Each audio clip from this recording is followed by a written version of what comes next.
Did you picture in your mind Skull Hill?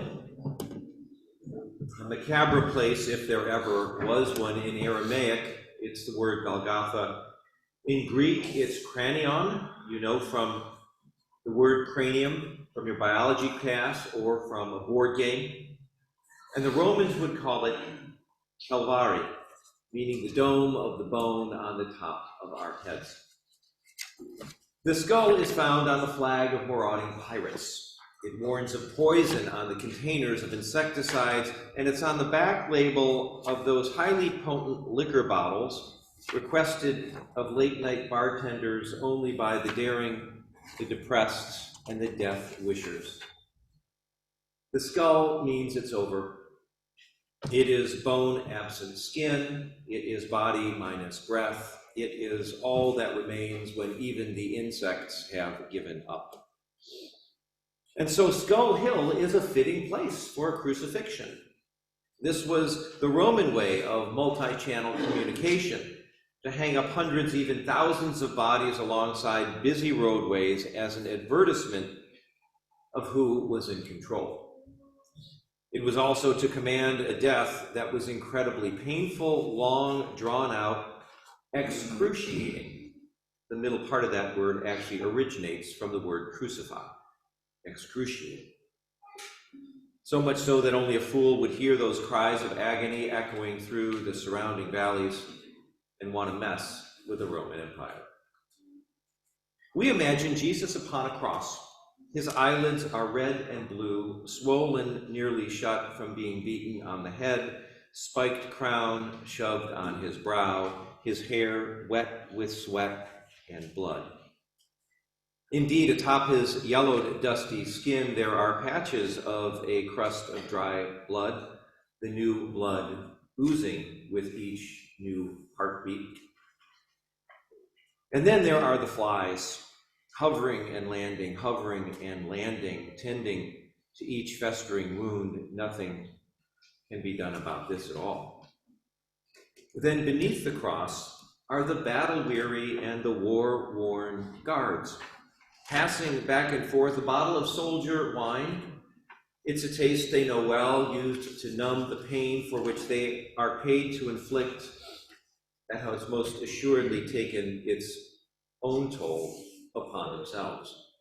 These soldiers tell and retell stories of great skirmishes and bloody conquests in faraway places. As the buzz gets stronger with each swig and the familiar fog of euphoria rolls in, trying to make their job a little bit easier. The soldiers mock the victims and their friends, not hard. They are taught to regard enemies as vermin or worse. They roll bone dice for Jesus' clothing. It is a grisly game. And a very expensive game that has removed from them any vestige of empathy or sympathy for what they do, for who they are.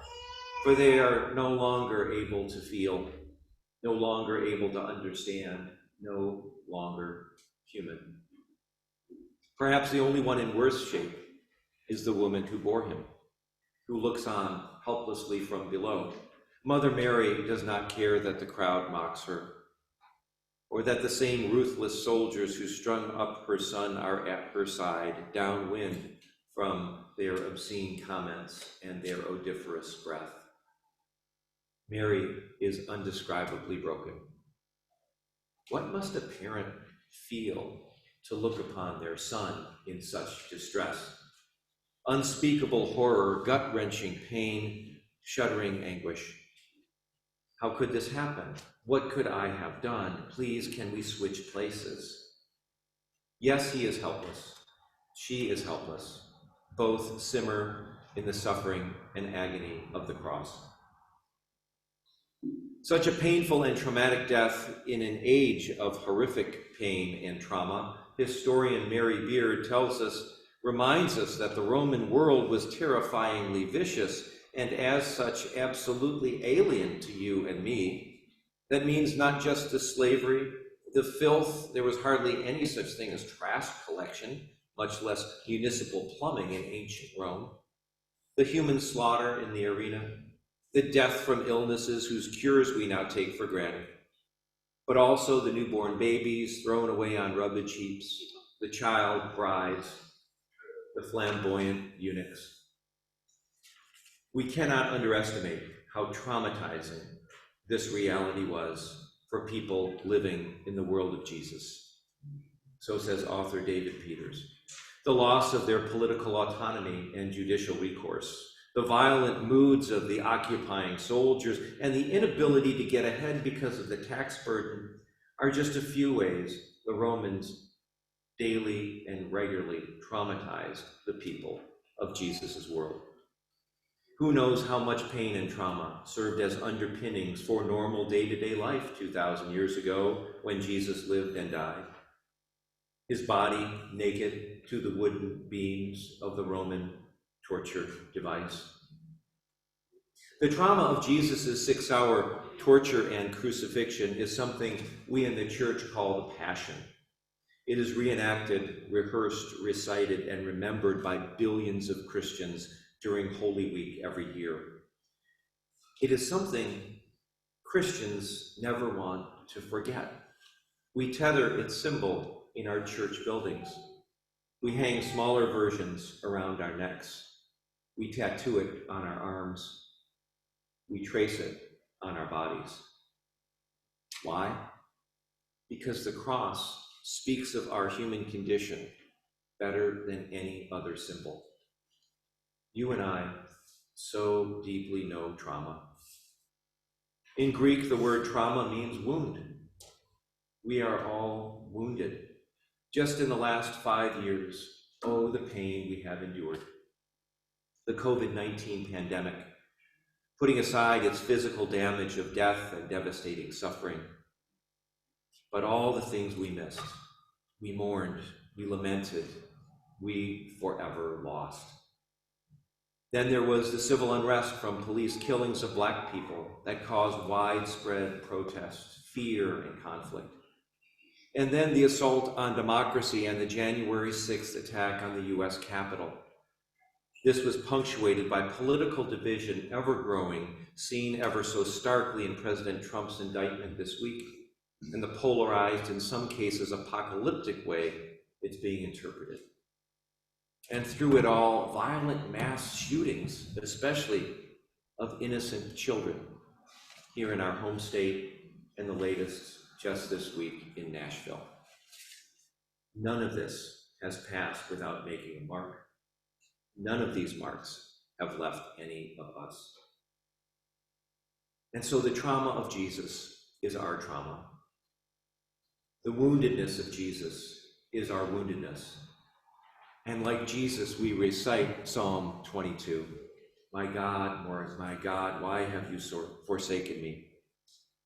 Only to hear silence, God's first language, mocking us as we struggle to make sense of the traumatic events that turn our worlds upside down. Yet in this silence, my friends, as we sit here hearing this story, observing in our minds that man upon the cross, let it not escape us that there is also a statement. And this is the point of my sermon this morning.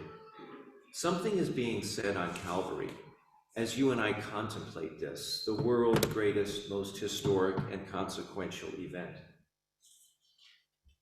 What is being said?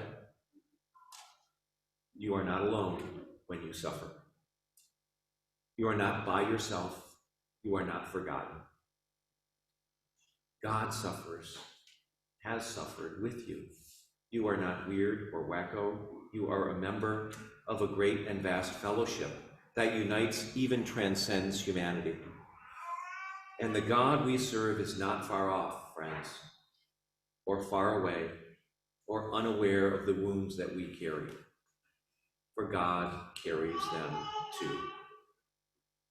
From the cross, Jesus announces to a suffering world that there is consolation in God when we suffer. There is even meaning in our woundedness. How many events have we witnessed? People who we've talked to when we've had absolutely no words. Our silence, God's silence, but God's statement that I am here too. I know what it is to go through what you are going through. Safe to say, get close to your wounds and you get close to Jesus. In Eastertide, we'll hear his words, "See my hands, my feet? That is I, myself."